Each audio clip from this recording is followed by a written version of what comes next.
Шановні пані і панове, дорогі члени наукового товариства імені Шевченка, dear colleagues, ladies and gentlemen, and members of the Mennonite community. I will begin in Ukrainian, as is usual for Serchanco Scientific Society lectures, and then we'll all be switching to English. Вітаю всіх вас від імені наукового товариства імені Шевченка в Канаді. Я називаюся Дар'я Даревич, і мені, як голові наукового товариства імені Шевченка в Канаді, припала честь не тільки вас привітати, але також подякувати вам, що ви долучилися до віртуальної доповіді, яка відбувається з ініціативи Українського канадського дослідчо-документаційного центру у 30-й день жорстокого нападу Росії на Україну. My name is Dar'ya Darevich, and as president of the Serchanco Scientific Society of Canada, I have the honor and the pleasure to welcome everyone tonight to a joint lecture with the Ukrainian Canadian Research and Documentation Center in Toronto. Сьогодні весь світ бачить і знає, що діється в Україні, помимо путінської пропаганди, що заперечує війну. 90 років тому, коли Сталін винищував українців Голодомором, він заперечував перед світом, що в Україні голод і вмирають мільйони людей. Про деякі аспекти Голодомору ми докладніше довідуємося щойно тепер. Тому доповідь на тему Менонітів в Україні під час Голодомору можна вважати на часі. Today, as you all know, is the 30th day of the genocidal war instigated by Putin's Russia in Ukraine. It is also the 90th year of the Holodomor waged on Ukrainian people by Stalin's Russian regime. As in 1932, when Stalin denied that the communist regime was starving millions of people, Putin is denying the existence of war in Ukraine. But this time, the whole world is witness to what is happening.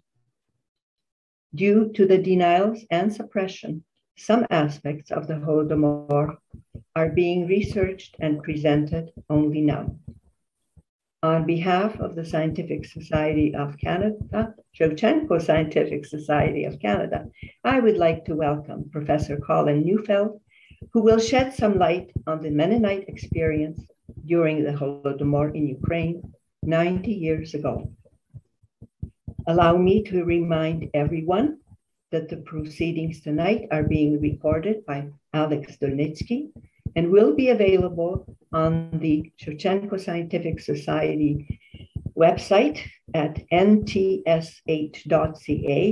as well as on the YouTube channel of UCRDC, that's the Ukrainian Canadian Research and Documentation Center. Now I would like to invite the president of the Ukrainian Canadian Research and Documentation Center, Mrs. Irena Rebuchi, to bring greetings, introduce the speakers, and the moderator. Proszę. Thank you very much, Dr. Darevich. Щиро дякую, пані Dr. Darevich. My name is Irena Rebuchi, and I am the president of the Ukrainian Canadian Research and Documentation Center, known as the UCRDC. Our documentation center is a community organization which collects, catalogs, and preserves materials documenting the history, culture, and contribution of Ukrainian Canadians. The UCRDC is honored to co-present this webinar with the Serchanco Scientific Society on the Mennonite experience during the Holodomor. It's complicated. As a Ukrainian Canadian organization, the UCRDC considered if it was appropriate at this time to proceed with this event.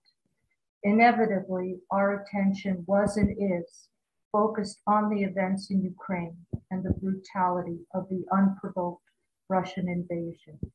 The UCRDC is horrified by the daily loss of lives in Ukraine, the systemic destruction of the infrastructure of Ukrainian cities and the unrelenting, misguided goal of the Russian invader to exterminate the Ukrainian nation and its people.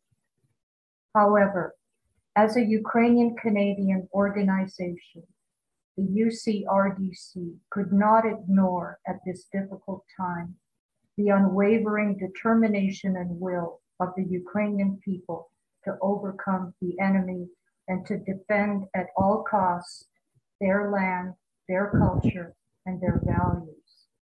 The decision to proceed with this webinar is an indication on the part of the UCRDC and the Serchanco Scientific Society that as organizations, we unconditionally stand with Ukraine and its people.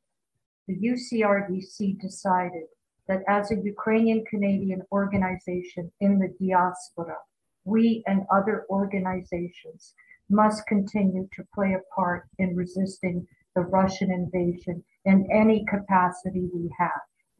We support, we care, we fundraise, we provide, we demonstrate, and we inform. Each Ukrainian organization in the diaspora contributes in their own way. To not proceed with this webinar would be to lose an opportunity to inform Ukrainian Canadians and others about another chapter of Ukrainian history. And as we know, history matters. Proceeding with this webinar sends a clear message that the work of Ukrainian organizations in the diaspora continues and will not be stopped. If anything, the resolve of our organization to continue and expand our work has been heightened by the war in Ukraine.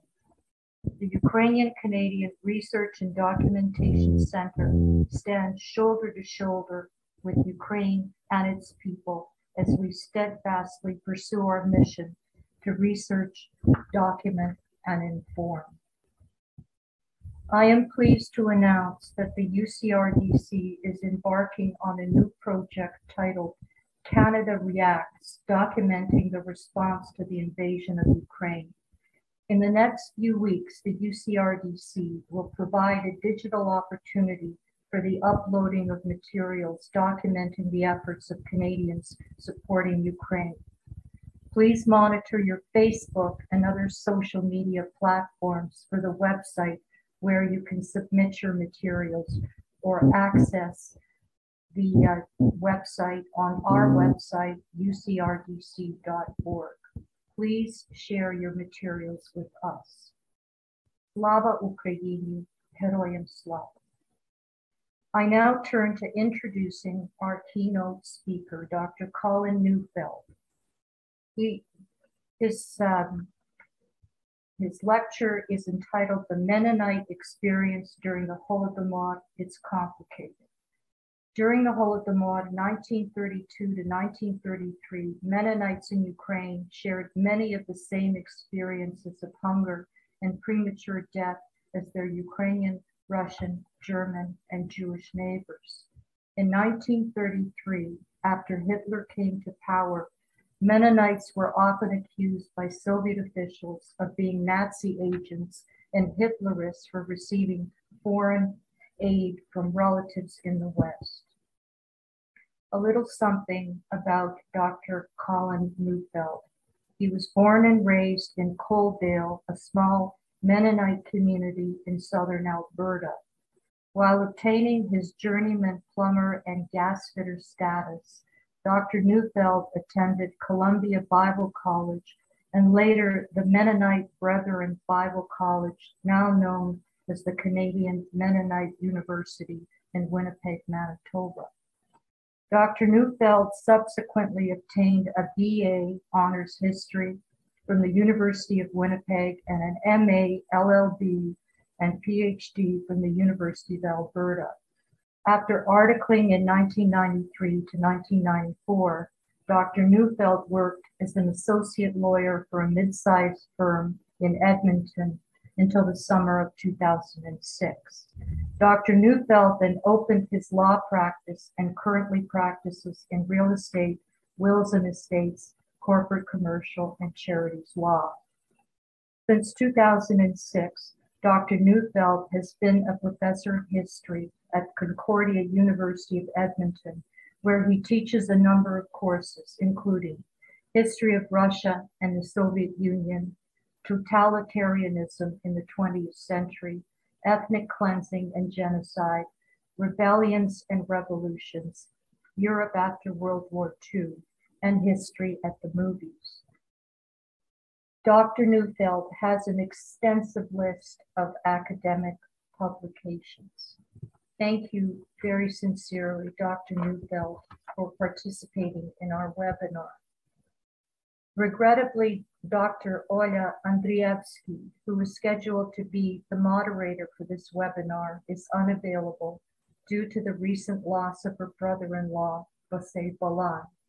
The UCRDC and the Serchanco Scientific Society extend sincere condolences to Dr. Andrievsky and her family.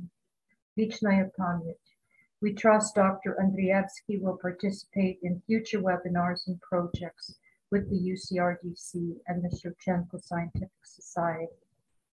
I am, however, very pleased to advise that Marta Baziuk agreed on short notice to replace Dr. Andrievsky as our webinar moderator today. Thank you, Marta. Щиро дякуємо. Marta Baziuk is the Executive Director of the Holodomor Research and Education Consortium, HREC, a project of the Canadian Institute of Ukrainian Studies, University of Alberta, Toronto office. In this role, she works to promote awareness and understanding of the Holodomor through a range of research, education, and outreach activities, engaging academic audiences and the broader public. She holds a master's degree in journalism from Columbia University. Marta has more than 25 years' experience in international development and the not-for-profit sector, while representing the National Democratic Institute for International Affairs in the 1990s. She worked with Ukrainian activists to establish the first nationwide election monitoring organization, the Nonpartisan Committee of Voters. As field program officer in Ukraine for Winrock International, Marta oversaw the establishment of a network of women's centers that offer job skill training programs, domestic violence hotlines, and other services. For the past 6 years, Marta has led the initiative Postcards for Prisoners, Ukrainian Political Prisoner Project. This is a project, it's an activist group dedicated to raising awareness about Ukrainian prisoners unjustly held in Russian prisons and providing them with support through letter writing. Following Dr. Neufeld's presentation, we will entertain your questions as our moderator, Marta Baziuk, will explain how you may ask questions of Dr. Neufeld. So it is with great pleasure and thanks that I now introduce Dr. Colin P. Neufeld and Marta Baziuk.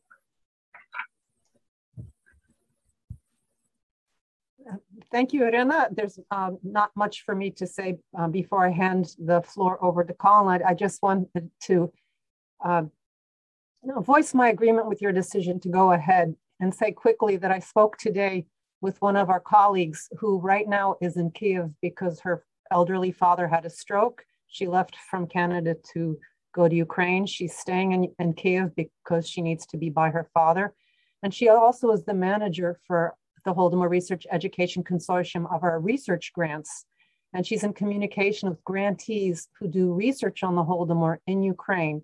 One of them happens to have done a project on the Holodomor as it played out in Bucha. And if you've been following the news, it's one of the places outside of Kyiv that has come under extreme fire. When we gave these research grants, we were supporting research of the Holodomor. We didn't quite understand the urgency of preserving materials that could come under literal fire of a foreign occupying force. And so this is just to say that, you know, Vladimir Putin weaponizes history, and we are doing what we can to safeguard history. And with that, I'd like to hand the floor to Colin. And I can, when he finishes, or I'll mention now there are 3 ways to ask questions. We can go over it again after the presentation. You can send questions through the chat, through the Q&A function. You can also raise your hand, in which case I will need to alert our tech support to take you off mute. And with that, Colin Neufeld, please start your presentation. Well, good evening, everyone. Thank you for that introduction, and thank you for allowing me to present this evening. It's my pleasure to be able to share with you some of my research and some of my findings. Notwithstanding the pandemic and wearing masks, I was still able to catch a cold. And so you may notice that every once in a while I may have to cough or to sneeze. Hopefully it doesn't happen too often, but I want to apologize in advance. If it does happen too often, I've got a cup of water here and lots of Kleenexes, so hopefully that will not happen all that often. So I want to share with you a PowerPoint presentation, and so let me just set that up here.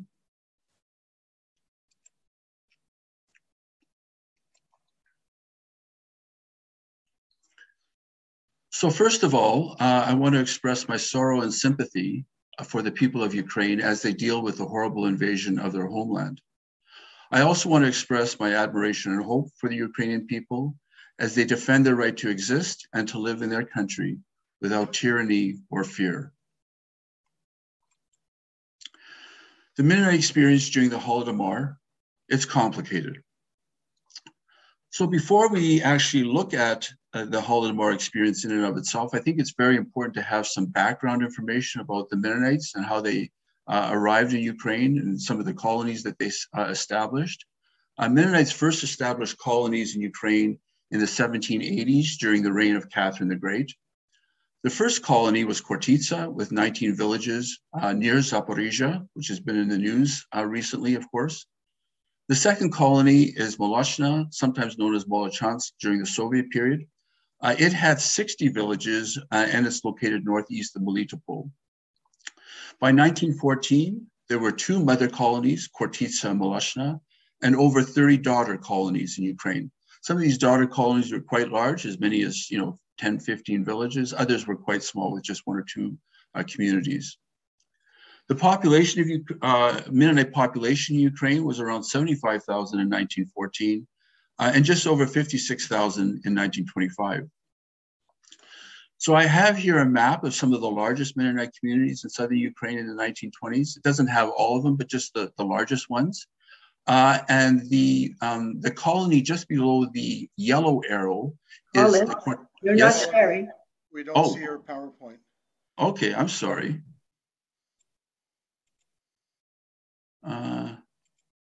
Is that better? Can you see it now? Yes, we can see it now. Thank you. Okay, I'm sorry. Yeah. At Concordia, we use Google, and so every program has their own unique way of dealing with things. This is a map of Ukraine, southern Ukraine, and it has on... Was there anything you wanted to show us from preceding slides, or are we okay? Sure. Let me do that. Let me just give me 1 second here. I apologize. So some background information regarding the Mennonite communities in Ukraine. The first one, of course, as I said, was the Kortitsa colony that was established in Zaporizhia, and that was established in the late 1780s. The second colony is the Molochna or Molochansk colony that was established northeast of Melitopol. By 1914, there were 2 mother colonies, Kortitsa and Molochansk or Molochna, and there was over 30 daughter colonies as well. And so the Mennonite population in Ukraine was around 75,000 in 1914 and just over 56,000 in 1925. So here is a map showing southern Ukraine. This just has some of the largest Mennonite colonies, not all of them. And so the colony just below the yellow arrow is the Kortitsa colony, which is just across from Zaporizhia. That was the first colony that was established. And the colony just above the green arrow is the Molotchna or Molotchansk colony. This was the larger of the two mother colonies that had, as I said before, over 60 villages. You can see that they also established some colonies in Crimea as well. So Mennonites were scattered all over the place, and eventually they also established colonies in other parts of Russia. So how did the Soviets view the Mennonites? So in the early 1920s, Mennonites in Ukraine tried to define themselves as Dutch, but most Soviet leaders viewed them as a German-speaking ethno-religious sect. And many Soviet leaders, of course, were suspicious of Mennonites, primarily because of their pre-revolutionary wealth and their large land holdings that they had, of course, prior to the revolution. Also, their support for the German army during World War I, and also the White Army during the Russian Civil War. And also because they organized self-defense corps, or sometimes known as Selbstschutz units, to defend their communities against anarchists and also against the Red Army during the Civil War. And so as a result, the Soviet government often labeled Mennonites as kulaks, as counter-revolutionaries, as sectarians, as religious fanatics, and also as enemies of the state. Not surprisingly, many Mennonites, especially those who were more religious or wealthy, viewed the Bolsheviks with suspicion, and they had trouble accepting the atheistic Bolshevik government. Over time, some Mennonites came to accept the Bolshevik regime, but many others did not. And as pacifists, many Mennonites resisted the Soviet regime by emigrating from the country. And so by 1929, almost 20,000 Mennonites emigrated from the USSR, many of whom went to Canada and also to South America. But there were also some Mennonites in Ukraine who actively supported the Bolsheviks, and this often comes as a surprise to many people. There were Mennonites who participated in the organization and operation of collective farms, and they also worked in Soviet institutions, including village and district Soviets and committees of the village poor, as well as other organizations. A small percentage of Mennonites also became members of the Communist Party and also the Komsomol.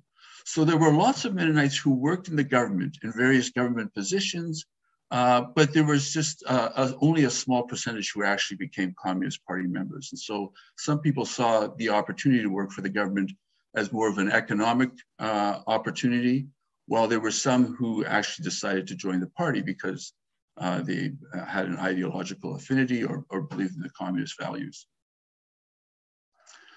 So in the late 1920s and early 1930s, Stalin implemented a number of very repressive policies in the USSR. One of these policies, of course, was collectivization, and it aimed to integrate peasant land holdings and labor into collective farms and also state farms. And this often meant forcing peasants off of their own property to surrender their property and to move on to collective farms and state farms, which is basically their property into this large collective operation. To ensure that collectivization would be successful, the government introduced also a dekulakization campaign that was directed against millions of so-called kulaks, or the more prosperous peasants within the class of peasants, and also against their families. And so kulaks were often seen as enemies of the state. As a result of dekulakization, the Soviet countryside was soon overwhelmed by a fear of terror, by a reign of terror. And by early 1930, thousands of kulak households, including thousands of Mennonites, had been taxed excessively, deprived of their voting rights and property, and either imprisoned or exiled to the far reaches of the Soviet Union. A large number of kulaks were also summarily executed.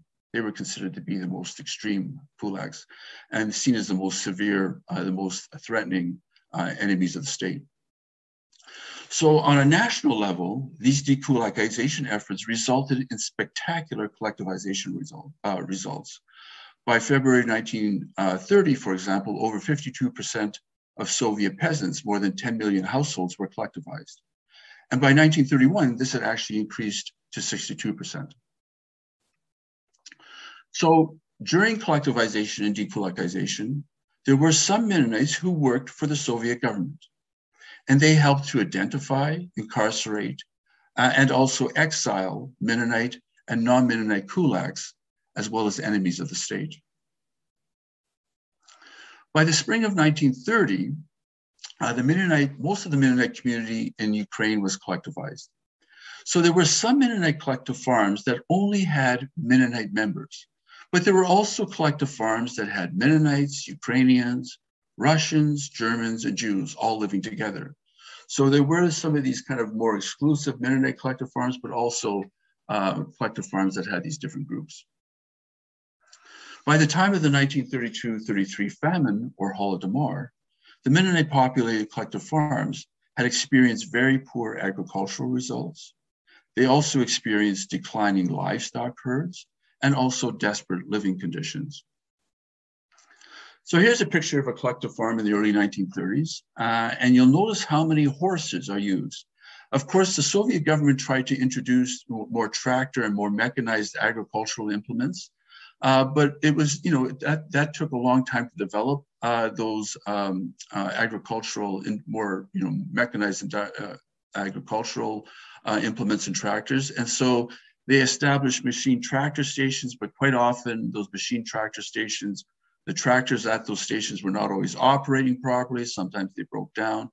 Sometimes collective farms could not get the tractors when they needed them, when they needed to seed or when they needed to harvest. And so it's surprising how many times when you read these accounts of these collective farms, how many times these collectives have to actually rely on their horses and their old, the old ways of doing things in order to either do the farm work or to bring in the harvest. So during 1932-1933 famine, Mennonites shared many of the same challenges and tribulations as their Ukrainian, Russian, German, Jewish, and Polish neighbors. Now the majority of Mennonites had few resources to keep themselves and their families alive, regardless of whether they were living inside and outside the collective farms. So most Mennonites were living in the collective farms, but there were a few who were living outside, and that's a complicated story in and of itself, but not all Mennonites were living in the collective farms. The vast majority were. So despite warnings of very severe living conditions, local government officials still increased their demands for grain, for produce, and for meat from the collectives. And so some Mennonite collective farms, for example, now had to continually increase the amount of grain and meat that they had to produce and produce. Some farms had to deliver more than 175% of their original grain quotas on an annual basis. And so Mennonite collective farmers were now delivering to the state the grain that they needed for their daily food rations, the fodder that they needed to feed their animals, and also the seed for their future crops. And that often left them with very little or with nothing to eat. And so as a result, famine conditions start affecting many of these collective farms. Not every collective farm is experiencing this in the same way. Some collectives are, for whatever reason, they have more resources available.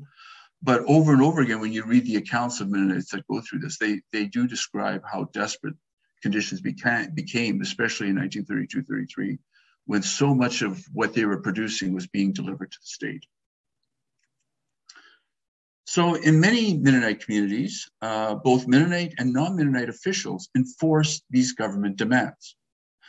They enforced the repressive measures, as well as also, they enforced the internal passport regulations that prevented people from leaving their villages. And that was one of the things that made life on the collective very difficult, is that they had these regulations that made it impossible for people to leave unless they got special permission from the state. And that was very difficult to obtain. And so some people describe the collective farms as almost like being in forced labor in a prison or in a forced labor camp, because you have these desperate conditions. You want to leave and find another place that may have more food, but the internal passport regulations made that impossible to achieve. In Molochansk, for example, the Mennonite Communist Party member I.K. Penner orchestrated some of the harshest grain procurement measures when he served as a district Soviet chairman in 1932. And so it's important to understand that it's not just non-Mennonites that are party to this, there are Mennonites who are implementing these measures as well. So in Mennonite collective farms, Mennonite and non-Mennonite officials often prevented starving Mennonites from leaving the collectives to find food. Officials also expelled lazy, thieving, or counter-revolutionary collective farm members from the collective. And in some cases, these people that were being expelled, depending on the severity of their crime, they were sometimes handed over to the secret police or to the People's Court for prosecution and imprisonment. Not everybody that was expelled was automatically sent to the secret police or to the People's Court, but there were Mennonites, depending on the severity of the crime that they had committed, were basically sent to the courts or imprisoned almost immediately. So these measures had disastrous consequences for Mennonites in Ukraine. And by 1932, for example, the food rations for many Mennonites ranged from anywhere from 200 to 250 grams of bread per day. And so, that's on average. Some days it's less, some days it's more. And it's often dependent on the number of work units that you had earned on the collective. So if you were, a dairy maid, you might get so many work units per day for working. If you were the brigadier, the person who was in charge of a work brigade, then you might get more work units. But by 1932, 33, sometimes it didn't matter how many work units you had earned, you actually were not going to be receiving very much. And of course, those people at the bottom level of the collective farm received often significantly less than those at the higher, especially those in administration.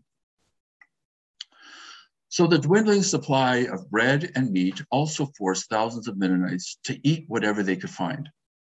So dogs, cats, mice, and crows were often now in high demand. And you hear accounts, you read accounts of people saying, you know what, we just don't see any cats or dogs in our village anymore. Rotting vegetables, corn stalks, thistles, tree bark, sawdust, and crushed bones also became food staples for many. To what extent Mennonites resorted to cannibalism to stay alive is unclear. I did find one account of a Johann Sawatzki from the Kortitsa colony, who reportedly ate his 3-year-old daughter in order to survive. In such dire conditions, starvation, suicide, and disease, especially typhus, smallpox, pneumonia, diphtheria, and malaria, often cut short the lives of many of these Mennonites. During the famine, Mennonites did whatever they could to obtain food and money. And so, not surprisingly, they're writing letters to their relatives. I mean, as I mentioned before, over 20,000 Mennonites had, left the USSR in the 1920s, and a lot of them would have gone to Canada and to South America. And so those who remain behind in Ukraine, they have a lot of these connections with the West. And so they're busy writing letters whenever possible to their relatives in the West, especially to North America and to Europe. And they're seeking food, they're seeking money.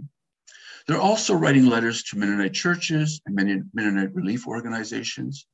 And in some cases, they're also writing letters to non-Mennonite aid agencies in Europe.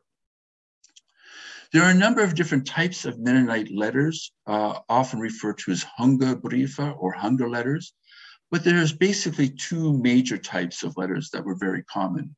And you see these in the archives when you're working in the archives. So you see personal letters. And these personal letters can be, sometimes as long as 3 or 4 pages. And given the fact that paper was very scarce, these personal letters mean a lot to these people because, to find paper is very difficult. And so they try to put as much as they can in those letters to describe their situations.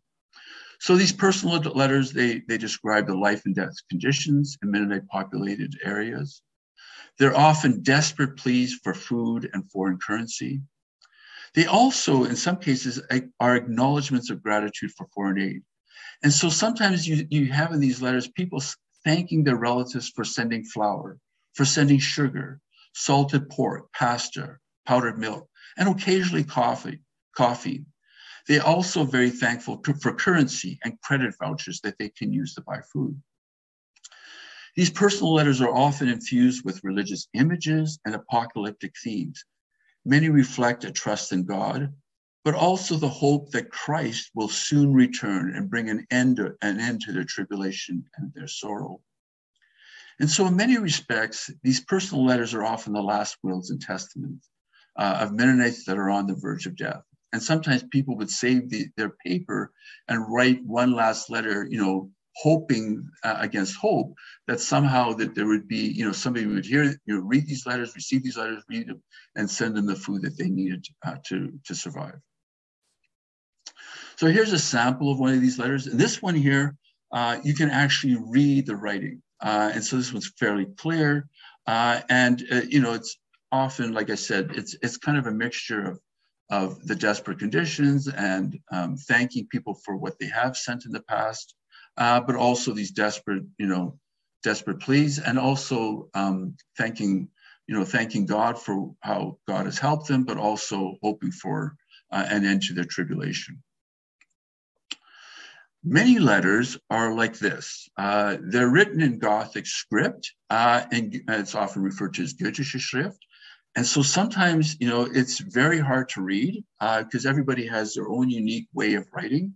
But at the same time, and sometimes these letters are written on very poor paper that you can, it's very gray color. Sometimes you even see kind of fiber in the letters. You can tell it's a very coarse kind of paper that they're written on. And so this is often the more common type of letter that you'll see. So the second type of letter that you'll see is what's known as the Bitterbriefe, or the petitions. And this is usually on one page. One side is an address, the other side is the kind of the petition, and they're often on Soviet postcards. They're written by adults, but it's surprising how many times children are writing these letters, often orphans, trying to get somebody to listen to them and send them food. So they're very brief, curt descriptions of their desperate living conditions, petitions for food, but also there's usually, a statement about their faith in God. They're sent to Mennonite and non-Mennonite relief organizations in Germany, United States, or elsewhere. And many of them are sent to a fellow by the name of B.H. Unruh, who was a Mennonite leader who was originally from Russia, who left Russia during, I think, just after the revolution in the 1920s. And he goes to Germany, and he sees himself as kind of a liaison on behalf of Soviet Mennonites. He's working to help Soviet Mennonite cause. And so he's sort of like the go-between.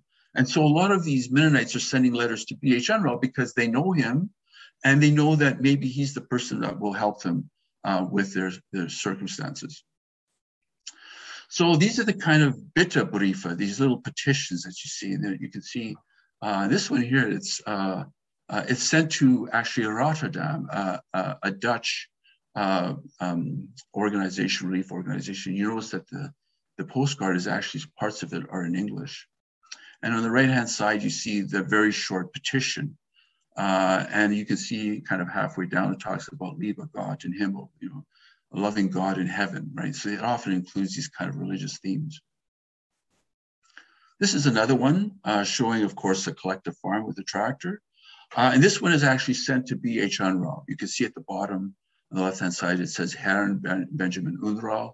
And so this one is from Lichtenau in the Molochna colony.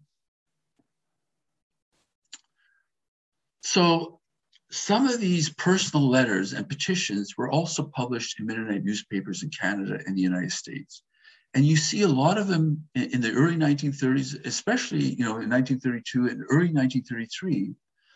But by May and June of 1933, you see fewer and fewer of these letters, especially right after, of course, Hitler comes to power in Germany in January of 1933. And you still see some in January, February, March. But by May, by May and June, you see fewer and fewer letters. In some cases, you just don't see letters for months at a time. And so there's very few letters that are being published after late spring 1933. And I'll explain that a little bit later on about why that happens. So in these hunger letters, in these petitions and personal letters, there is no mention of Hitler. There's no mention of Nazism or support for Nazis. There's no mention of Nazi aid agencies. Sometimes they'll refer to a Hilfs committee. Sometimes, of course, they'll refer to BH UNRWA, but there's no mention of contacts with German consulates or any kind of German or Nazi agencies. And so these people, a lot of these people just don't know who Hitler is or the Nazis. They're just trying to get food, right? And so that's important to remember. So those Mennonites who did acquire food or currency, especially if they received foreign currency, they would use that currency and sometimes credit vouchers to acquire food commodities, either on the black market or in the state-operated Torxen stores. And so these stores were state stores that were established to encourage people to use their hard currency, precious metals, and jewelry to purchase to purchase food at these Soviet government stores. And the Soviet government used this foreign currency to help replenish its own foreign exchange reserves, and also to buy equipment and other things that needed for Soviet industrialization. By 1933, there are almost 250 of these Torxen stores in Ukraine, with Mennonites often going to these Torxen shops in Tokmak, Zaporizhia, Dnepropetrovsk, Melitopol, Kherson, Mykolaiv, Odessa, Mariupol, Berdyansk. So what were the efforts of these Mennonites in these other countries, the German government, including the Nazi regime, and also Western agencies to send money and aid to Ukraine? Well, as I mentioned before, BH UNRWA was just one of a number of Mennonite leaders, but he's a key figure in all of this. He receives a lot of these letters and petitions, and he also regularly prepares these reports for European and North American Mennonite organizations concerning the plight of what's going on with these Soviet Mennonites in Ukraine. It should be noted that UNRWA was also a Nazi sympathizer, and he also contributed funds to the Nazi SS. During the famine, UNRWA and other Mennonite leaders often forwarded the addresses of Soviet Mennonites to Nazi and also to non-Nazi aid agencies that shipped food parcels to the USSR. So, with his connections to these various organizations, UNRWA, I should say, facilitated the delivery of thousands of food parcels to Mennonites. And so he was a key player in making sure that aid got through to various Mennonite organizations. Mennonites, I should say, in Soviet Ukraine. Another important organization, and this is just one of many, is Bruder and Not, Brother in Need. It's one of the largest German relief organizations that delivered aid to Soviet Mennonites. It's not the only one, but it's a big one. And so it obtained assistance from relief agencies and also from the Nazi regime. It also, besides sending aid, it organized public information meetings, propaganda campaigns, and fundraising events in Germany to raise German public awareness of starving Soviet Germans, not just Mennonites, but Soviet Germans in general. And it's known that Reich President Paul von Hindenburg and the German Chancellor Adolf Hitler donated funds to this organization. But it's not the only one, as I mentioned before. There are other organizations that are doing this as well. There are also Nazi agencies. There's the Deutschland Ausland Institute and also the Volksdeutsche Mittelstelle that were some of them were strong government organizations. Some were kind of para-government organizations that tried to cultivate German culture among Soviet Germans and also tried to strengthen the ties between the Nazi regime and Soviet Germans. And some of these government and Nazi agencies also undertook very strong anti-Bolshevik, anti-Semitic propaganda at this time, often blaming Jews for the Bolshevik Revolution and the destruction of Soviet German communities in the USSR. So how do these German organizations transfer relief aid to Soviet Mennonites and Germans in the Ukraine? Well, some of these agencies actually recruited German households to mail, small amounts of money, 20 to 40 marks. They put them in an envelope, and these aid agencies gave addresses to these households and said, here's some money, here's an address, send this to this address in the USSR. And so that was done quite often where people who didn't know who these, the Soviet Mennonites or these Soviet Germans were, they're sending, these letters with some of this money included in it, hoping that it'll get through. There are other organizations that retain the Berlin firm of Fast and Brilliant to ship food parcels to Soviet Ukraine. And this organization, this firm, I should say, is often mentioned by various organizations as being a key player in getting aid from the West into Ukraine. And some Westerners also use financial institutions, such as a Deutsche Bank, to transfer hard currency, often in 5 to 10 mark installments, to private accounts at Torxen stores in Ukraine. And so there were some Mennonites who had these private accounts, and they would receive every once in a while some of this hard currency. And with that money, they would go to the store with their credit voucher that they received, and they would buy whatever goods they could that were available in the Torxen store. I'm just going to take a drink of water.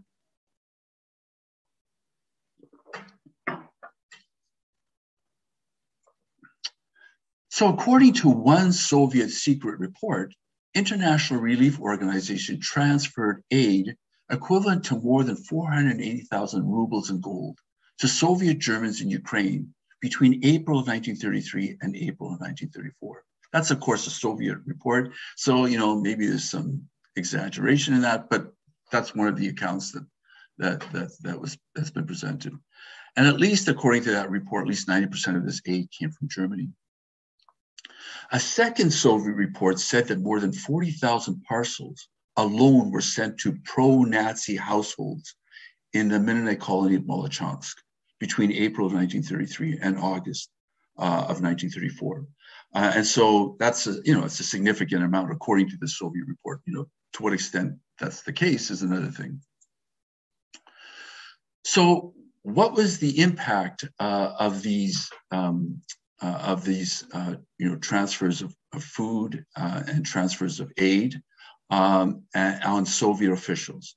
Well, very quickly, Soviet officials are very much threatened by this. They see this as an attempt by the Nazi regime to exaggerate what's going on in Ukraine, to call this, they don't want people to think that there's a famine going on.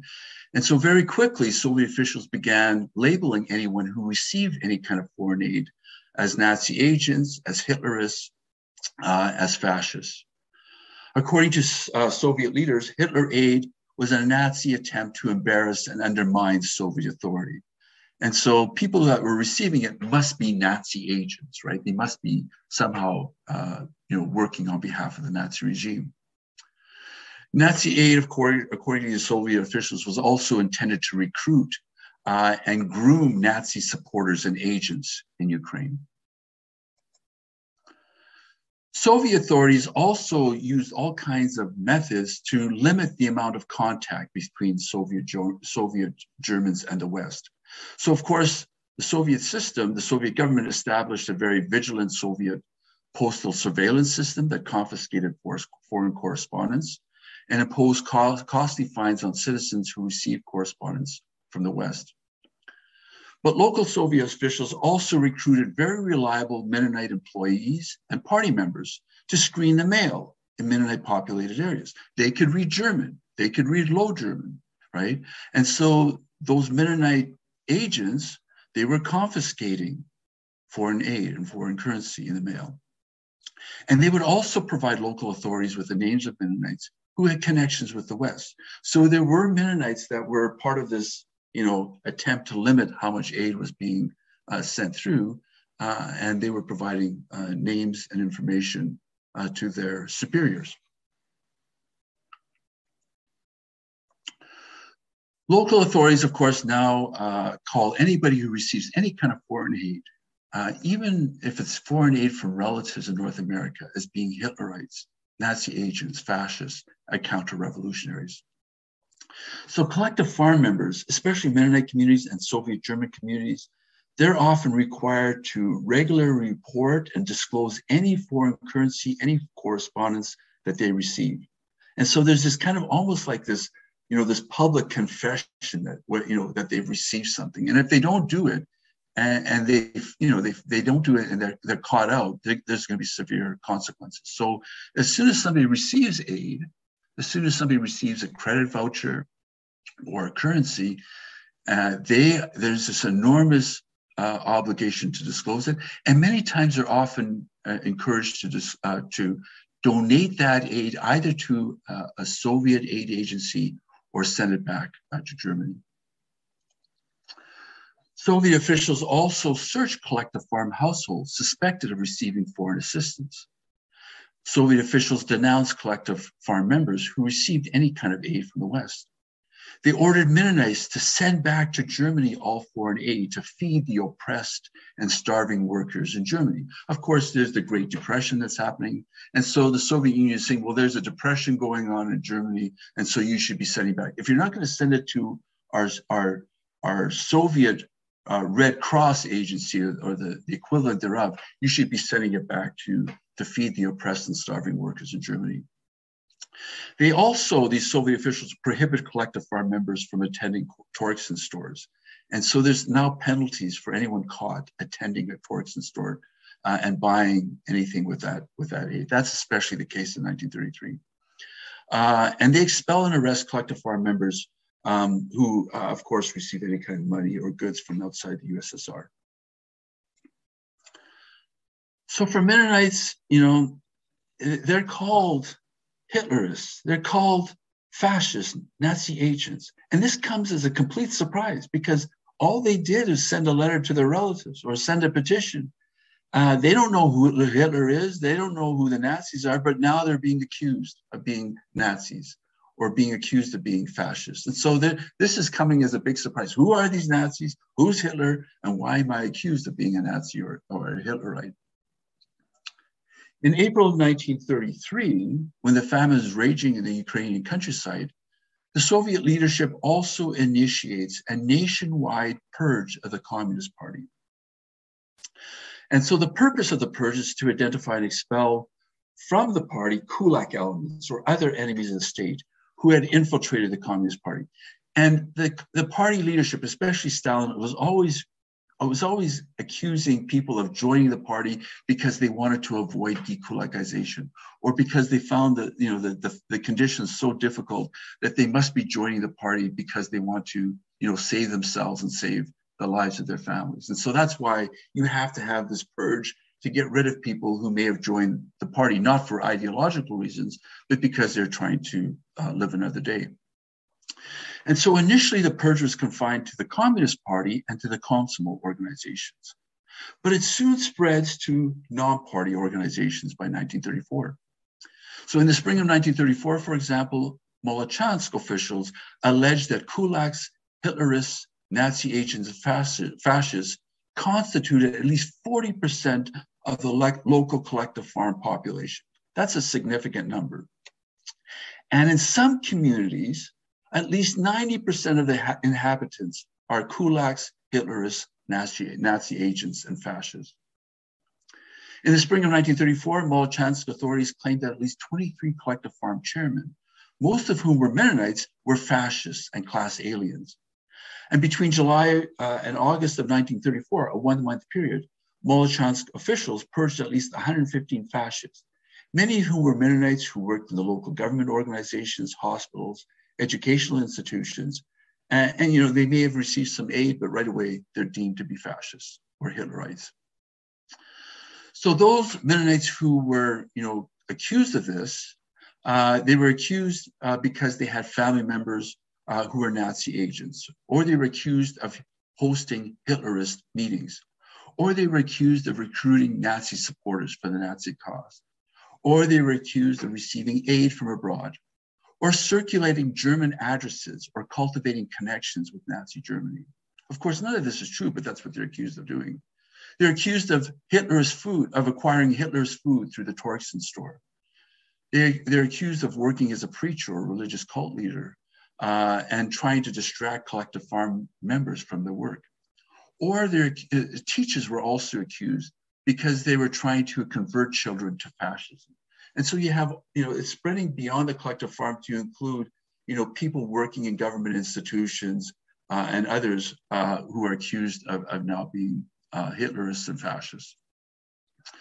The Soviet secret police are also called upon to take whatever measures are necessary to liberate Mennonite communities from these anti-Soviet elements. And so there were some, not all Mennonites, but there are some Mennonites who are now imprisoned, sometimes for as long as 6 to 8 year terms, for offenses such as possessing an address for a German relief organization.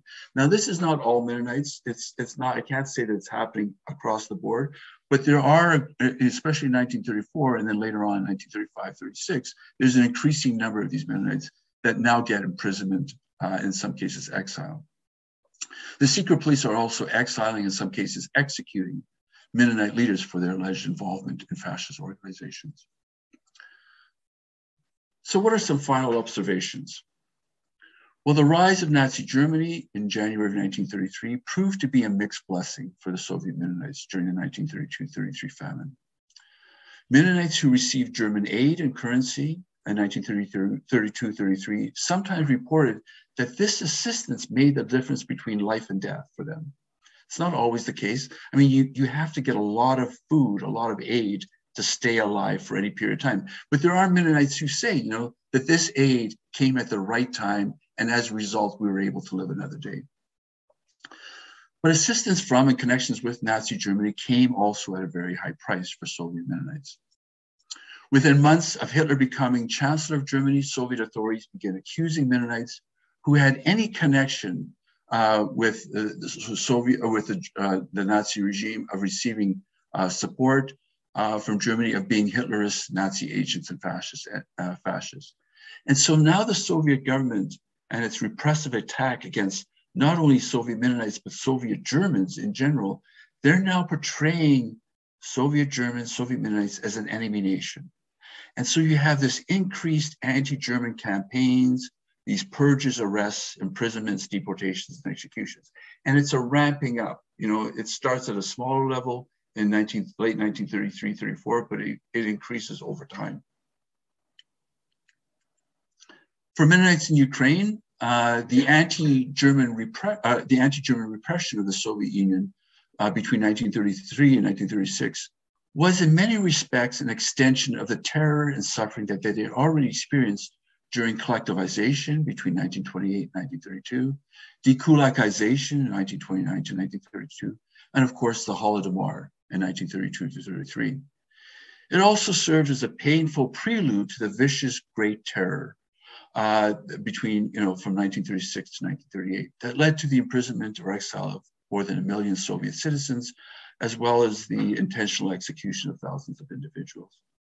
So during this decade between 1928 and 1938 is a decade of continuous uninterrupted repression and suffering for Mennonites in Ukraine. And there's no breathing space for them during this time. There's no break from the terror. But at the same time, this experience is not entirely unique to Mennonites, and it's shared by millions of other inhabitants of Ukraine. Thank you.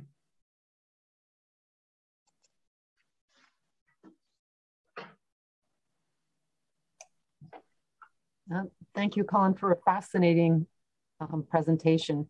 We have a few questions. I might start with one myself.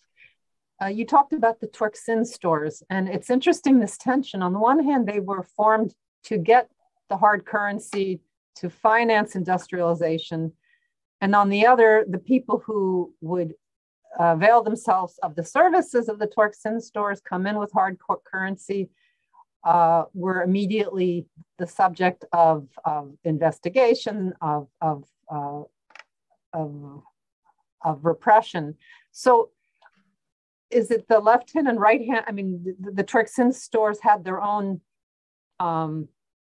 administration, and then the secret police is a complete, they seem to be at odds on this. On the one hand, you think they'd want to get as much hard currency as they could. That's why these stores existed. But if the word gets out that going to them is likely to cause you, well, I guess you risk it if you think you want to save your life and might get a bag of flour for the price of the hard currency you have. But do you have any insight into that? Yeah, so the Turkcin stores were set up basically in 1930. And so, this is before the Holodomor, and Mennonites are also receiving aid from relatives, so they're getting these credit vouchers, they're getting currency, and they're going to the Torxen stores and buying whatever, right? And quite often, they talk about how important that Torxen aid was for them, right? In 1930, 31, 32, and early 1933. But as soon as Hitler comes to power, right? And after it's, in the middle of 1933, when you read the collective farm reports, you now have this switch saying you can't go to the Torxen stores, right? You shouldn't be going to because that represents German aid, right? And so I'm not sure to what extent Ukrainians were allowed to do that or Russians, but for Mennonites and Germans, it's now no longer acceptable to go there. And so these Mennonites, they were encouraged to do this beforehand, but now that Hitler comes to power, now we can't do it. And so it's now this, it's fine before, but it's no longer fine now. And that makes sense. The Ukrainian experience is a little bit different because the aid wasn't coming from abroad. People in the Torxens traded family heirlooms, their mother's gold earrings, the gold cross, an icon. But even that could bring a search of your home. How is it that you have some gold coins hidden at home? But I see the difference that there was already from 30 to 33, this pattern of the Mennonites using the services, and then it changes with the rise of Hitler. That's really interesting. I just wanted to ask, when you said that in 1934, you mentioned 115 Mennonites being purged as fascists, and might have been for a particular locality. Did being purged mostly mean losing your position, or was it something much more severe? So during this time, they have these they call them the verification hearings, right? And so people had to justify in front of a troika, or like a committee, their background, their loyalty, and it starts off, of course, initially in the Communist Party, but it spreads to, oh, well, let's check out people working in the hospital, or let's now check out the administration of the collective farm, right? Are these people, because we know that some of them may be getting aid, and so foreign aid. So initially, it starts off as this kind of, defending themselves in front of this hearing committee about, yes, I'm loyal to the regime. I've reported people that received aid. But then eventually it seems like there's this, kind of ramping up with the purge, right? And so even though people give very good explanations as to why, they weren't involved in any of this, sometimes those explanations don't hold. And so now they're being accused. Sometimes it's, if it's a minor offense, they just lose their job or they're demoted. But in other cases, they are expelled. Right. And over, from 1934 to 35, you see in some cases people now being arrested, not right away, but later on. Right. So it's this kind of ramping up of the kind of the prosecution, persecution of these verification hearings, part of the purge, but then resulting in other consequences. And so it's very interesting. I mean, there are not just Mennonites that are being purged at this time. There are Ukrainians being purged, but Ukrainians are typically being purged as kulaks. There's Russians being purged, typically as counter-revolutionaries, kulaks. But the Mennonites are being purged. It's often because they have some kind of Hitlerist connection. Like they are Nazi agents, right? And so can you imagine if you're a foreign official, you want to show your loyalty to the regime. At the same time, you want to help your community. But as soon as you show any support to your Mennonite community, then right away, oh, you must be, maybe you're working for the Hitlerists, right? So sometimes these Mennonite officials have to be very tough on their community to demonstrate that they are not working for the Nazi regime, right? And so sometimes the repression is tougher, and there's more repression by Mennonite officials than by non-Mennonite, because they're trying to prove that they are loyal, right? And so that's the ironic thing, is that sometimes you get the worst of it from a fellow community member who's a Mennonite. And probably sometimes that didn't save them anyway. No, it didn't. Yeah, it's just sometimes postponed it. But you know, it's amazing. You know, it's for collective farm members that are chairman of the collective farm. You know, they are sometimes so tough on their collective farm members. You know, in 33, 34, they're so tough on them. Anybody receives any aid, we're going to expel you. We're going to expel you. But then by 34, 35, so many of them are now expelled themselves, right? So they were trying to prove that, yeah, we are loyal Soviet citizens. We have no connection to Germany or the West. But then later on, they're purged as well. We have a number of questions coming in. Professor Roman Serbin asks, could you say a few words about schooling of Mennonite children? Was there an effort to transform them into good Russified, Russianized Soviet citizens of the USSR? How much were they left to their own devices in their education practices? So already in the 1920s and by the 1930s, there's this expectation that Mennonite teachers have to demonstrate some kind of loyalty to the state. And so already in the 1920s, I mean, you know, they talk about a policy called Kornizatsiya, right? Mm-hmm. Where every local region, you can work in your local language. You can work in German, or you can work in Russian, or in, you know, Polish or whatever. And so initially that's encouraged, but at the same time, school teachers, any school teachers that, you know, kind of promote kind of especially Mennonite culture, Mennonite religion, they're so slowly screened out and they're slowly pushed out of the school system.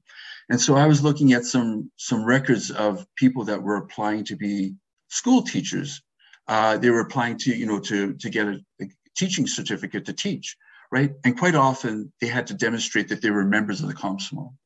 They didn't have to be Communist Party members, but they had to show some kind of connection to the Komsomol, and that they were, you know, that they had kind of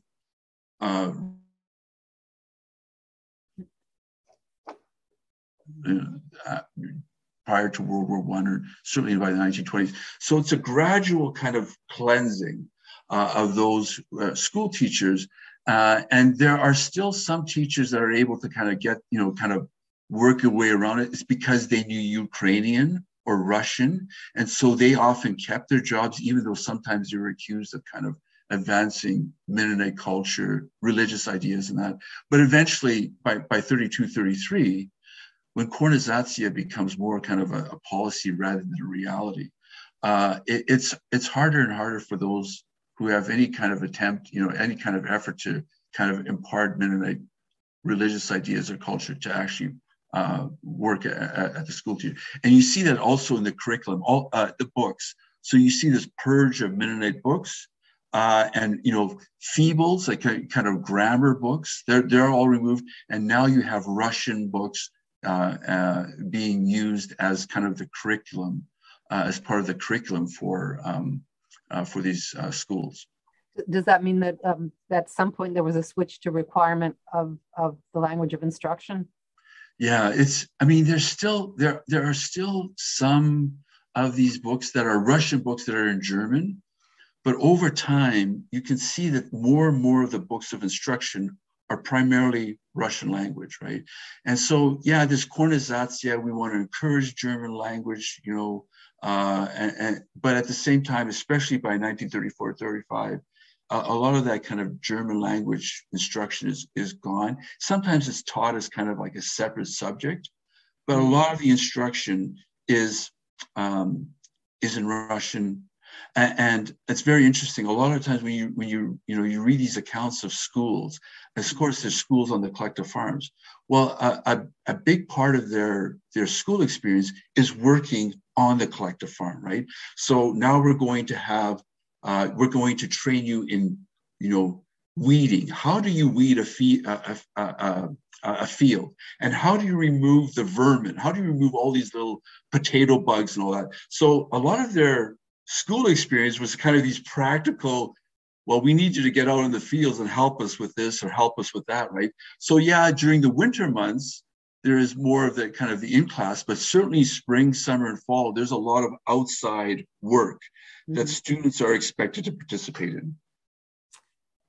And Roman Serbin has another question. I'm sure many people watching are interested, if you could say a few words about the relations between the Mennonite communities and their neighbors, Ukrainians or others. Right. And I guess that would be, I don't know how much it changed over time, but.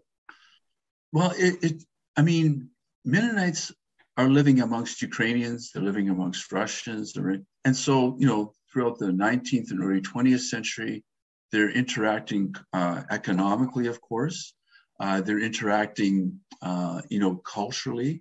There is, you know, there's this expectation, especially prior to the Russian revolutions, expectations that Mennonites are supposed to have their own separate colonies, and they're supposed to operate independently. But in reality, there's a growing number of landless Mennonites who do not, under any circumstance, they cannot buy land. They cannot acquire land. And sometimes they set up daughter colonies in Siberia and that, but some people don't want to move there. So you have a growing number of landless Mennonites who are now finding jobs in local factories or finding jobs in local cities. And so you have this intermingling of Mennonites and non-Mennonites in a way that's not always documented. And so you have people forming relationships, people forming families, right? And so that's happening already before the revolution. And of course, that increases to some extent after the revolution. But it's in the 1930s when you still have some of these Mennonite collectives where there are some Mennonites, you know, there's some collective farms that are just almost all Mennonites. You look at the lists of people that are there and they're all Mennonite names, right? But then with this whole, you know, this Nazi campaign, this anti-Nazi, you start seeing Mennonites being removed out of administrative positions, and now more Ukrainians and others moving into those administrative positions in the so-called Mennonite collective farms, right? And in some cases, Mennonite collective farms, as a way of punishing them, they're required to surrender land to the district Soviet to be handed over to collective farms that are primarily Ukrainian or are mixed, you know, Ukrainians, ethnic Germans, Mennonites, and that, right? So this is this enormous pressure, you know, to show your loyalty to the state to, oh, we've got this amount of land in our collective, but, you know, we now have to surrender it over to our neighbors. And that made a lot of people upset because, you know, we don't have enough land as it is. And now we're expected to kind of show, in order to show our loyalty, we're expected to surrender land to our Ukrainian neighbors. So you know, there are more and more Mennonites interacting more and more with Ukrainians, Russians, and Jews, and that. And there's more and more relationships forming, including marital relationships, people living together. And so that's happening in the 1930s to some extent. When I was in Ukraine and I was doing research there, I was surprised at how many Mennonite women had married Ukrainian men in the 1930s and 1940s, and were not resettled after the war to Kazakhstan and Kyrgyzstan. They were allowed to stay in Ukraine because they had married a Ukrainian man, and so, or you know, what was a Ukrainian woman, so they were allowed to stay, and so the spouse was allowed to stay. And so it was quite surprising how many times you meet people and they say, "Oh, I'm a Mennonite background, but my spouse was Ukrainian," and so we weren't forced to move to Kazakhstan or Kyrgyzstan after the war. Irina Vinitsky asks, is there evidence from the letters that besides the high quotas that the authorities imposed, were there the same kind of house-to-house searches for all kinds of food? Oh, sorry, that's the automatic light going off here. Yeah, that we have seen in the testimonies of Ukrainians, of virtually all foodstuffs being taken from homes in house-to-house searches.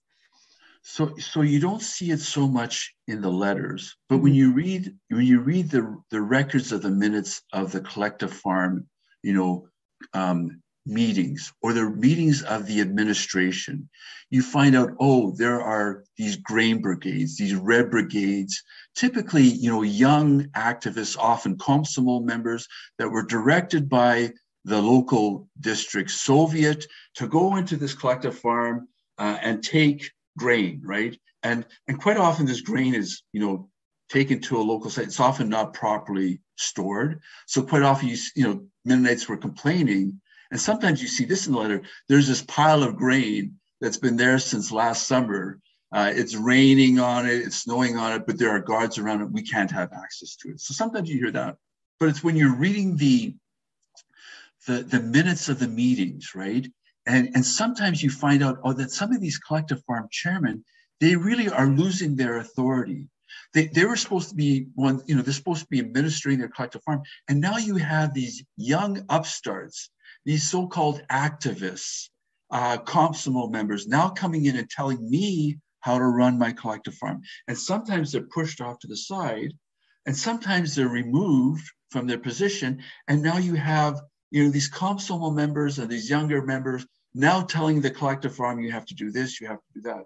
And so it's when you're reading those minutes, right? Or when you're reading sometimes the minutes of the district Soviet or the village Soviet, that's when you find out, there was this grain brigade that went through and they found all of this hidden grain, apparently, right? That was, in people's basement, the people's cellars or in their attics or whatever. And so it's not so much in the letters, but it's in reading those minutes and also the minutes of the collective farms and also the minutes of the district Soviet and the local agencies. That's where you find out what's really going on in terms of these kind of, collecting grain efforts. And I assume talked about in a very positive way that these wonderful activists uncovered all of this sabotage, hidden grain from homes, and Yeah, they're praised, right? And they're, and these poor collective farms, I mean, they're if they find any grain, they're put on a blacklist, right? And if you're on the blacklist, you're denied all kinds, you don't get tractor services, you often have increased quotas, right? And so sometimes these activists would put a collective farm on a blacklist, even though that collective farm hadn't done anything wrong. But it's a kind of way of, we'll teach these people a lesson, right?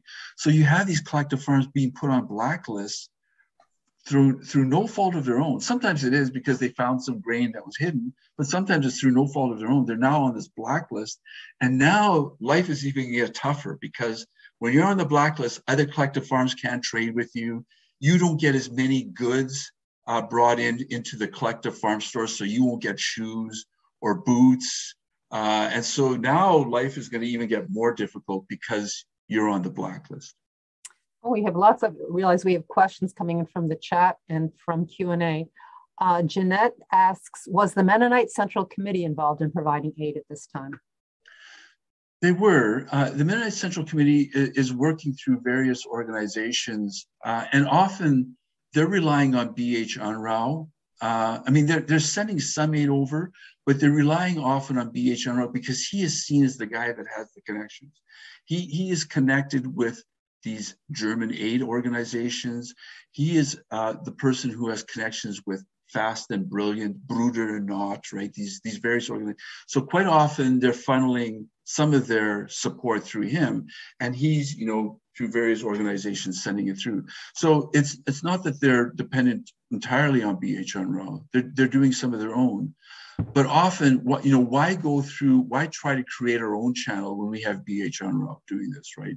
And so B.H. Unruh is the one that's often preparing these, sometimes they're bi-weekly reports about what's going on. We got a letter from this person in the Molochna colony describing how their life is. And so, people would get these reports from Unruh, and they would read them sometimes at meetings in North America, sometimes even at churches, they would read these. This is what's happening in our old village of Lichtenau that we used to live in, and now we're finding out a terrible thing. And so they would use that sometimes to generate revenue, right?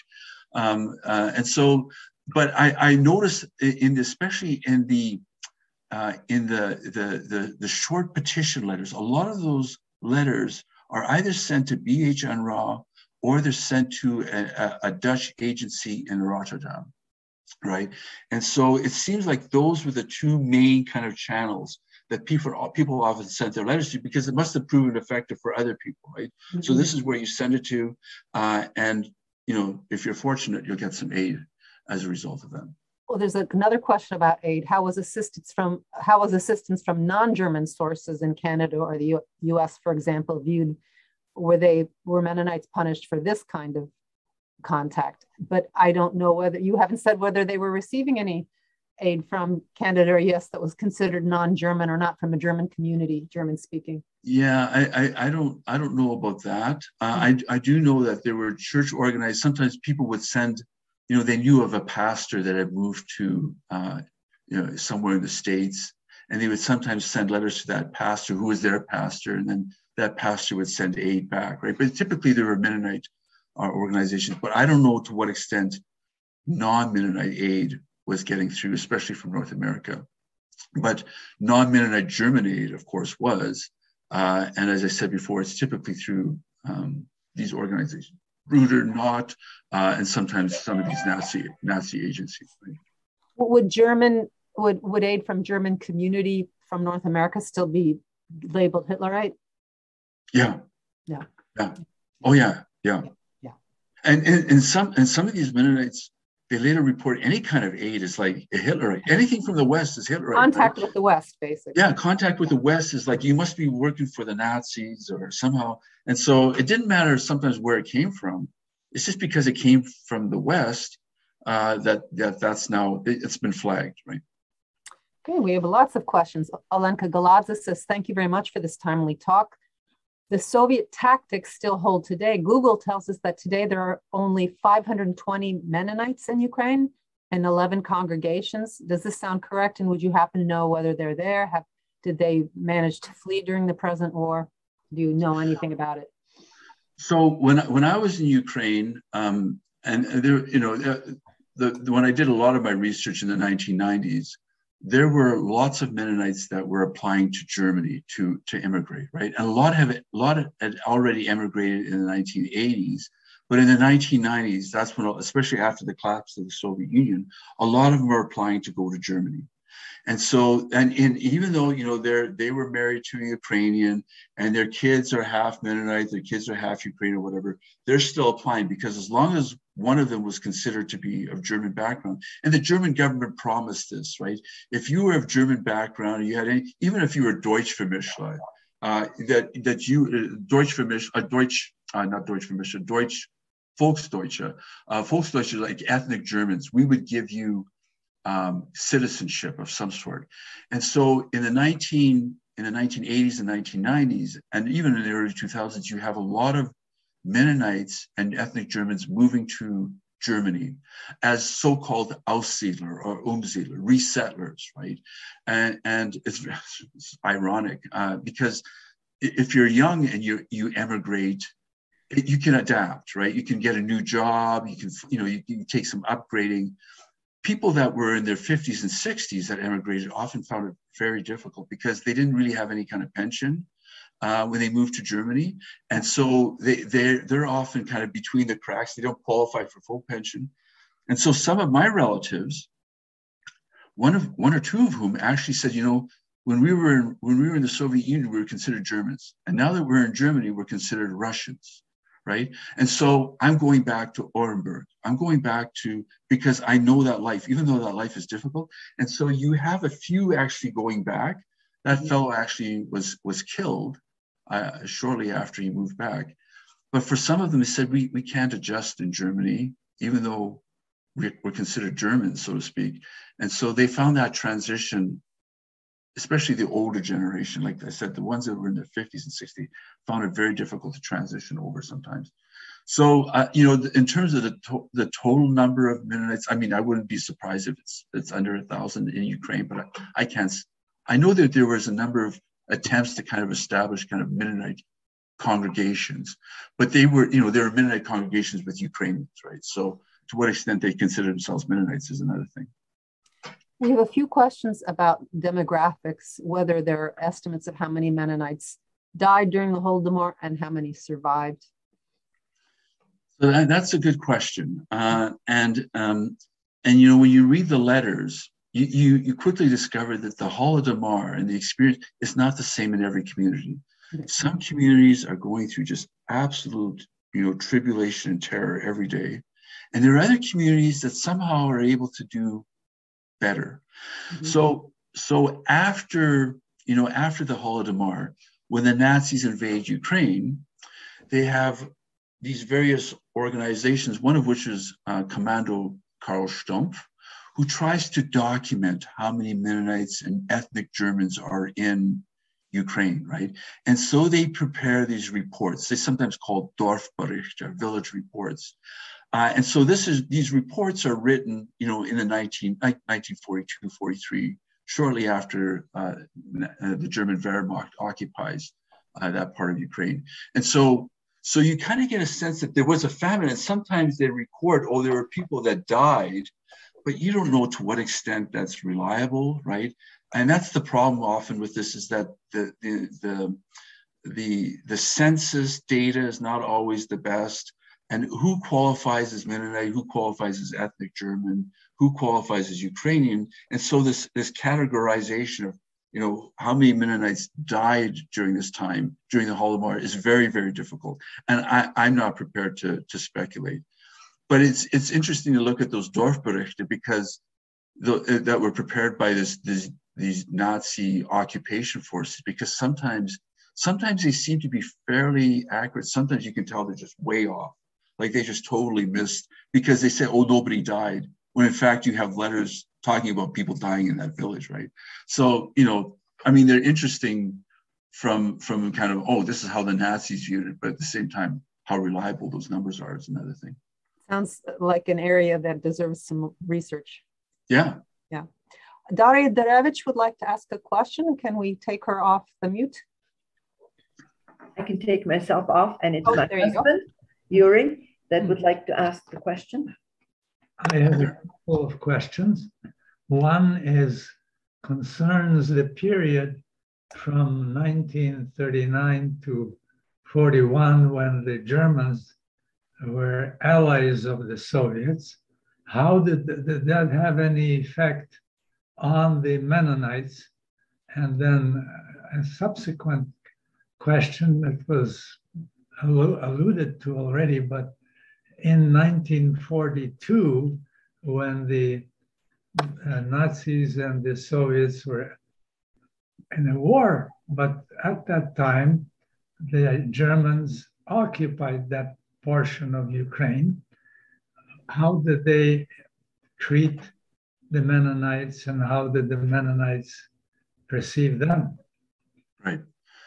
So I talked about this kind of decade of repression, right, from 1928 to basically 1938, 1939. And it's very interesting when you talk about that period of time. Ukrainians say that 1934 was often a breathing space. We had a breath, and then we had the terror, right? And so after the terror, many Mennonites say, well, things were better, after the Nazi-Soviet pact. Things seemed to be, life was not quite as difficult after Stalin and Hitler signed that Nazi-Soviet pact, right? And so, yeah, life is still challenging, but you don't have the same kind of repression. By that time, of course, a lot of Mennonites and Soviet Germans are moved away from the border territories, especially along Poland and Moldova. They're moved away from those territories, and a lot of them, those that that survived the terror, they say, life was not too bad. But as soon as the Germans attack in 1941, then life becomes very difficult, especially those on the eastern side of the Dnieper, right? Because they cannot escape across the Dnieper fast enough, and the Germans are moving in. The Germans are able to occupy the territories west of the Dnieper fairly quickly. And so there are lots of Mennonites that, the Germans are here. They welcome the Germans, but those on the other side, a lot of them are not able to escape. Some are able to get across the Dnieper into German occupied territories, but a lot of them are not. And in some cases, they're actually sent into exile. And so when the Germans occupy, especially those territories west of the Dnieper, the Germans welcome them, and they consider the Nazis as liberators, right? After going through that decade of repression and these are people we can speak the language, and so very quickly, there are Mennonites who now start working as collaborators, as almost like thanking the Nazis for liberating them. And there's a book that just recently came out that talks about European Mennonites and the Holocaust, right? And it talks about Mennonite collaboration with the Nazis during World War II, especially in the Chortitza area, Zaporizhia. I wrote an article on Mennonite collaboration in Poland, but there's a number of Mennonite historians that talked about Mennonite collaboration with the Nazis in 1942-43. And so it's very interesting. Himmler actually comes to Ukraine to see how things are going. He's the head of the SS. And he said, you know what? Out of all these German communities here in Southern, the Mennonites are almost the most German. They reflect German culture the best. They speak, a very good German. And so he often praises the Mennonite community, especially in Chortitza and Molochna, as being kind of this model German community. And he's there. There's a picture of him there with German, young Mennonite boys marching past, giving a salute. And so for Himmler, I mean, the Germans always thought that anybody outside of the Reich, those Volksdeutsche, those ethnic, well, they must have, intermixed with Ukrainians and Poles, so they're not pure, right? They're not pure Germans. But as the war progresses, they need more and more German soldiers, right? And when Himmler comes to Ukraine and sees these Mennonite villages, he's surprised at how German these Mennonites are. And they actually make a movie, talking about these Mennonite communities. So it's ironic how, notwithstanding, that all of this time passes, and yet during the war, Himmler sees Mennonite communities as being some of the best model German communities in the so-called area that Germany wants to occupy, right? Part of the Lebensraum area, right? We still have a number of questions. Eleanor Rempel-Woolard asks, did ethnic Germans in Russia experience the same as the Mennonites? And then I have a sub-question that she may know the answer to. Were there Mennonites in Russia as well? Because she's contrasting ethnic Germans in Russia and Mennonites in Ukraine, I guess, but maybe there's more to it. Right. So I mean, Mennonites are part of a bigger group, ethnic Germans. And so Mennonites are really a small minority group compared to all of the ethnic Germans in both in Ukraine and in Russia. So when I talk about this kind of persecution of Mennonites, it's not just Mennonites, it's ethnic Germans, Volksdeutsche, right? And so there's other German communities that are also experiencing many of the same things that Mennonites are experiencing, especially in late 1933, 34, 35. And those German communities that are along the border areas, especially Poland, they're now being moved. They're being forced out of those border areas, including also Poles. Poles and ethnic Germans are being moved away, right? And it's this part of this, the Nazi regime is a threat. And so we have to move ethnic Germans away from there, and also Poles, because they were seen as a threat to the regime. They're like a fifth column that might be working for the Nazis against us. In Russia, Russian Germans and Russian Mennonites. There are Russian Mennonites, in parts of Siberia. And I should mention, during dekulakization, a lot of Mennonites are moved to the north to work in these gulag settlements. Some of them, survive. Some of them actually, they form camp families with local guards, and they live in northern Russia. That was one of the reasons why Stalin undertook dekulakization, to move people to the north to help develop the lumber industry, to help develop the coal industry, mining. And so you have Mennonites up there, right, working. And so during this time, especially in 1932, 33, there's still, if you're in a gulag, life is pretty difficult.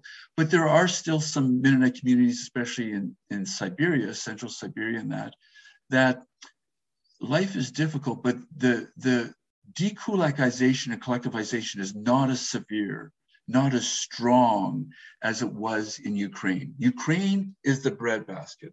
So we want that area, of course, to be fully collectivized as quickly as possible. But more outlying regions, sometimes collectivization, dekulakization happens at a slower rate.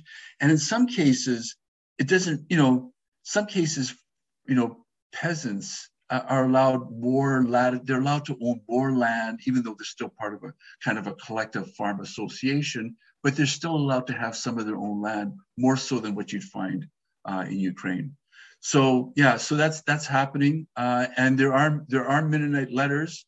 I mean, when you read these newspapers, these German Mennonite newspapers in North America, there are letters coming from other parts outside of Ukraine, right, talking about how difficult life is. Often they're describing life in the Gulag, right?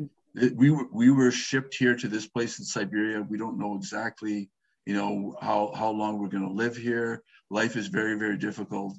Can you please help us somehow, right? And so there's this migration, forced migration of Mennonites to other areas. But there's also, as I said, some of these settlements that existed before the revolution. We have a number of questions.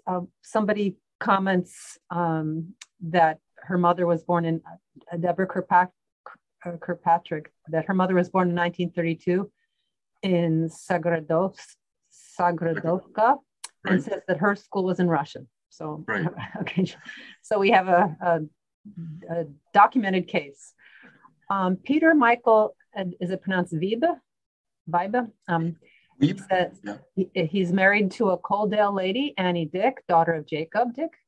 He was made to be a collective farm boss in Neuendorf. And the question is, what would life for him have been like from 34 to 43 when the family fled? So from 34 to 38, it's pretty tough because that's when you have this 34, really up to 39.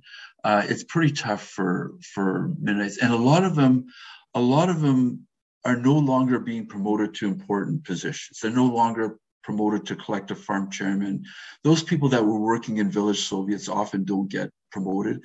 So those who have not been, repressed or forcibly evacuated, where they're still there, but they're at the bottom end of the kind of the hierarchy of life in Ukraine, and so for them, they're often getting, they're surviving, but they're not surviving with a lot, and so the likelihood that they will be able to get an important position is very remote.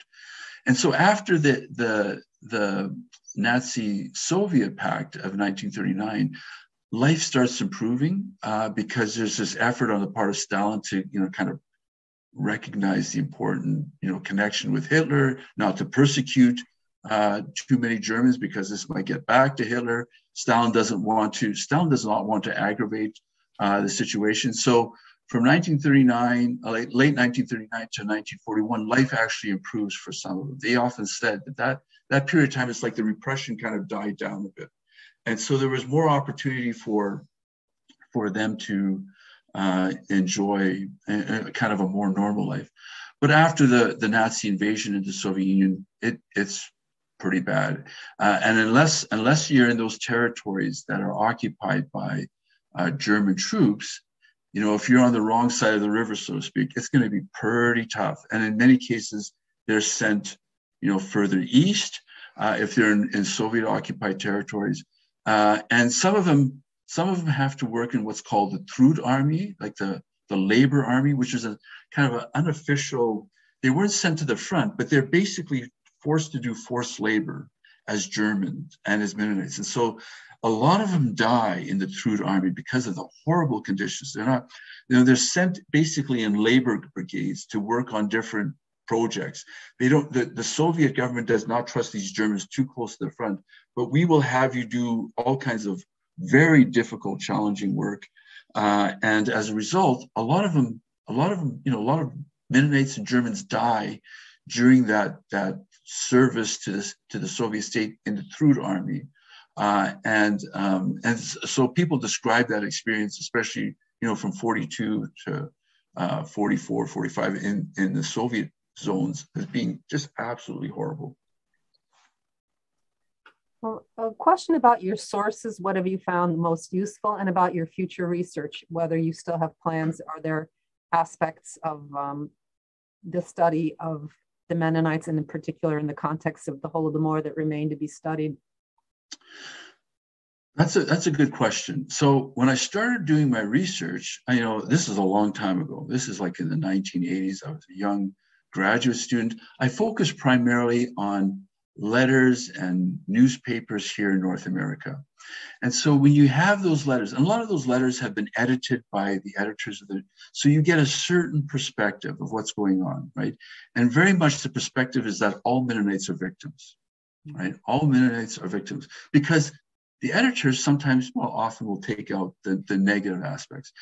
It's only when you go to Ukraine and when you're working in the archives and you see, especially, I spent time in Zaporizhia and in the archives there. I worked in the Communist Party archives when there was still a Communist Party archives, and also in the state archives. You see mountains and mountains of documents describing Mennonite participation in the administration of the Stalinist regime, right? And you realize that makes sense. I mean, not everybody's willing to die for their faith. A lot of people, they have families. Why would I want to, see my children, and myself being sent off to the gulag? I may as well collaborate one way or the other. And so I often describe this, when you go into those archives and you're going through those records, you often see different kind of shades of gray in terms of collaboration. Some people are, they're just working at kind of the lower levels of government offices or the lower levels of the collective farm. But there are others that are moving up. They're working, they're going to be the chairman of the local Soviet. Sometimes they move up to the district Soviet, right? And then there are some people that apply to become Communist Party members. And so it's only when you go through those archival records and you see so many documents, you realize Mennonites, there's some people that are willing to die for their faith, but there's a lot of them who are willing to collaborate to live another day, right?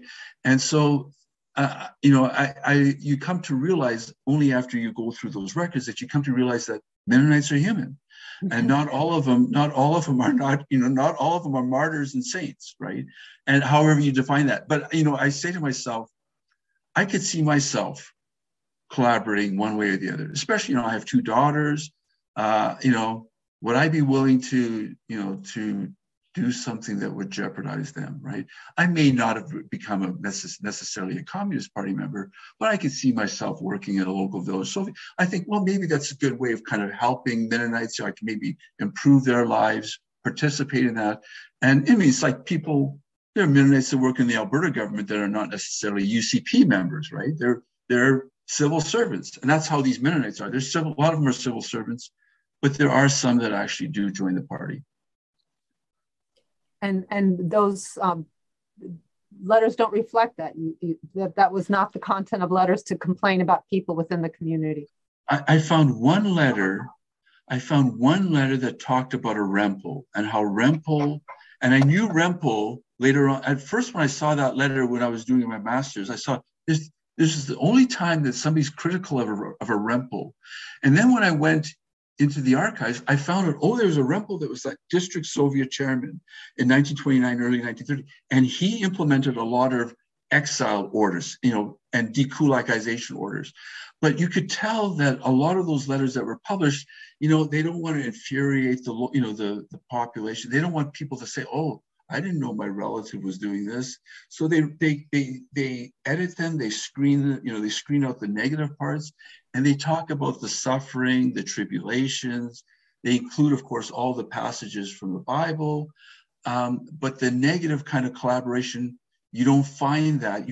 Like I said, I only found it once or twice in those letters, but it's when you go there and you see, there's this Rempel, his name comes. I remember that letter, and now I see his name is on all these orders directing this and directing that. Well, for the people of Mennonite background who are listening, Ukrainians have this the same. I know when I first started in this work, I was sort of shocked by a Ukrainian-made documentary from the Kharkiv region, and they were talking to elderly survivors of the Holodomor, and they were like, Nashi, no, that locals, of course, every genocide, you have to have local collaborators for it, to perpetrators, but it obviously without the system from the top, they wouldn't have been in the position to be asked to do it or to have done it at all. So yeah, I just want to mention one thing. I actually did also find a few Mennonites that actually worked for, at that time it was the OGPU and then became the NKVD, right? It was the secret police. I was wondering if you even saw transcripts of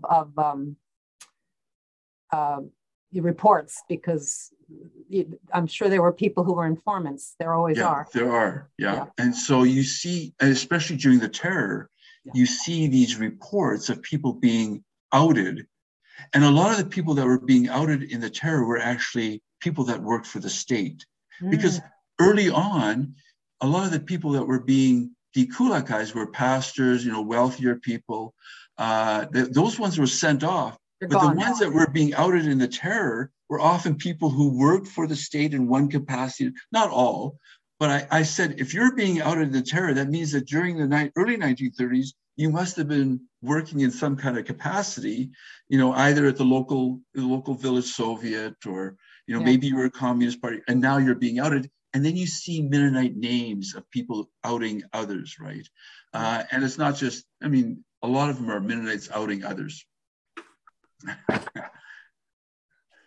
Okay, well, I think we're coming up on when it's time to wrap up. We have another comment from Eleanor and John. They said a sad example of the system was when a capable Mennonite engineer was sent by Soviet authorities to the US to learn about building combine harvesters. He came back, helped set up a factory, and a few years later was executed as a spy for having been in the US and having contacts. So he's now an enemy of the state. Yeah. So. Yeah. You see that with Eisenstein, some of these film producers, they go to Hollywood, and as soon as they come back, they're somehow collaborators. So anybody who leaves and comes back, it's pretty tough to avoid that. I believe we have one. Maybe this will be the last question, and unless someone is just burning to ask one. Lyubov Bazyuk has raised her hand. Can we allow her to speak?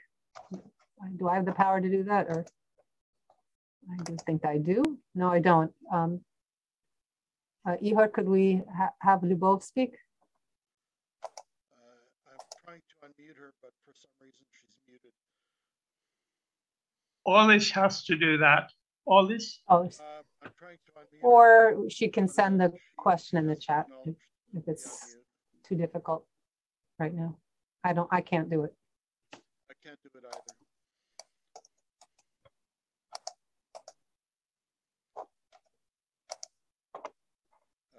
Luba, are you able to send your question through the Q&A or the chat? Oh, she's unmuted now. She's unmuted. Oh, then go right ahead. I would like to ask how Mennonites survived the Lenin's famine in Ukraine, and also Germans in the Volga region in 1921-22. Right. So that famine, I always say that if you really want to understand the 1932-33 famine, you have to also remember there was a famine a decade before that, right? In 1921-22, at the end of the Civil War. And Mennonites during that famine, they describe that famine in Ukraine as just absolutely horrendous. It was, and it doesn't get the same kind of publicity as the 1932-33 famine, but that famine comes at the end of, there had been World War I, right, from 1914, and then there's a revolution, and then there's a civil war, and so Russia is at war for, since 1914, and now it's 1921-22. Russia is completely destroyed economically, right? It's like operating at 10% of what it had, and so many Mennonites, they are often on the front lines between the White Army and the Red Army, and there's the anarchists, right? You have Nestor Makhno. And so quite often their communities are right in the middle of it. And one time they have to surrender, grain or resources to the White Army. Next time they, as part of war communism, they have to surrender to the Red Army. And so their communities are just absolutely devastated as a result of that. A lot of them died because of disease, all kinds of illness. And so those that come out of it, it's understandable why a lot of them want to emigrate. And so it's, they experience this horrible famine, and then 10 years later, it's another one. It's 32, 33, right? And so, I can't imagine what that would have been like to kind of constantly go through tribulation, go through war, go through the famine, go through dekulakization, go through, and then another famine, and then all of this. It's just kind of constant. That's why I describe this period of repression as just kind of constant repression with very little breathing spaces for people to recover. And this really will be our last question. It's distinguishing between aid from Germans as individuals and the German government. So Colin, you said aid came from Germany. And the question is, was it the German government or through Germany from individuals and from around the world? Right. So it's from both German aid organizations who often sometimes get individuals to send money over, but it's also the German government. So the German government is involved in this as well. They're often facilitating the aid. They're often making sure that people have the addresses. So some of the aid, some of the German government agencies, they are providing some of the funding for this as well. So it's not just the German Nazi regime or the German government before the Nazis come in. They're involved, but it's also, like I said, German individual Germans who Bruder or Not was an organization that was this very popular kind of aid campaign that a lot of Germans really supported.